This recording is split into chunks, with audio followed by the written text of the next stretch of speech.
আসসালামু আলাইকুম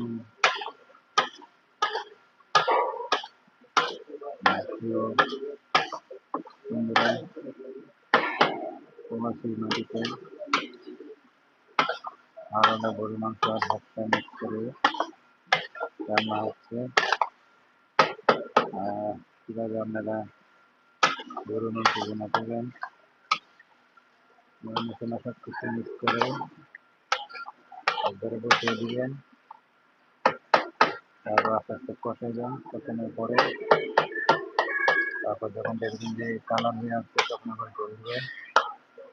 জল দিয়ে আবার আস্তে আস্তে আস্তে আস্তে কষাইবেন। কষানোর পরে দেখবেন, তারপর জাল কমিয়ে দিয়ে এবারে একদম আস্তে আস্তে জাল দিতে থাকবেন। তো দেখবেন যে আস্তে আস্তে এবার কালার আসবে, ফুল কালার আসবে, তখন